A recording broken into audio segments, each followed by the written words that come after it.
Hello friends, நம்ம எல்லாரும் solar water heater மற்றும் சோலார் பவர்டு இன்வெர்ட்டர்ஸ் பற்றி நிறைய விஷயங்கள் அறிந்திருப்போம். இந்த வீடியோவில் மொபைல் சோலார் பவர்டு டென்ட்டை பற்றி பார்க்கலாம் வாங்க. இமயமலை பகுதியில் உள்ள எல்லை பாதுகாப்பு வீரர்களுக்கு எதிரி நாட்டு வீரர்களை சமாளிப்பதை விட இயற்கையின் கடும் குளிரை சமாளிப்பது என்பது கடும் சவாலாகவே உள்ளது. பெரும்பாலும் மண்ணெண்ணெயை பயன்படுத்தி நெருப்பை உண்டாக்கி குளிரை சமாளிக்கின்றனர். இவ்வாறு மண்ணெண்ணெயை உபயோகப்படுத்தும் பொழுதும் சில சிக்கல்களையும் எதிர்கொள்கின்றனர். அதாவது புகையால் உடல்நலம் பாதிப்பு, சுற்றுச்சூழல் மாசுபாடு, பனிப்பாறை உருகுதல் மட்டுமின்றி எக்ஸ்பென்சிவாகவும் உள்ளது.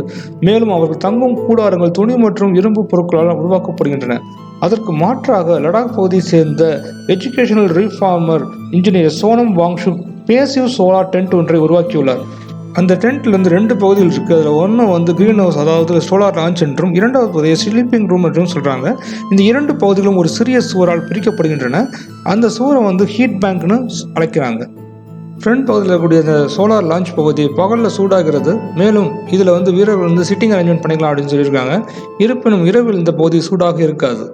இந்த கூடாரம் விண்ட்ஷீட்டர் மூலம் மூடப்பட்டுள்ளது. வெளியே -14 டிகிரி செல்சியஸ் வெப்பம் இருக்கும் பொழுதும் கூடாரத்தினுள் +15 டிகிரி செல்சியஸ் இருக்குமாறு பராமரிக்கப்படுகிறது. கூடாரத்துடைய மற்றொரு சிறப்பு அம்சம் என்னவென்றால் அதனுடைய மொபிலிட்டி தான். இந்த கூடாரத்தை ஈஸியாக நம்ம டிஸ்மேண்டில் பண்ணி இன்னொரு இடத்துக்கு கொண்டு செல்ல இயலும்.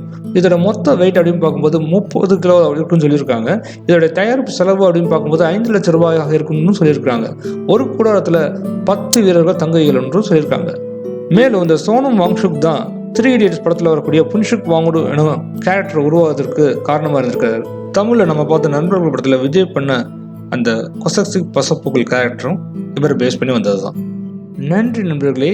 இந்த வீடியோ உங்களுக்கு பிடிச்சிருந்தால் லைக் பண்ணுங்கள், ஷேர் பண்ணுங்கள். இது போன்ற புதிய விஷயங்களை தெரிஞ்சுக்கிறதுக்கு நம்ம சேனலை சப்ஸ்கிரைப் பண்ணிக்கிறோங்க. புதிய தகவல்களை அறிவோம் தமிழில்.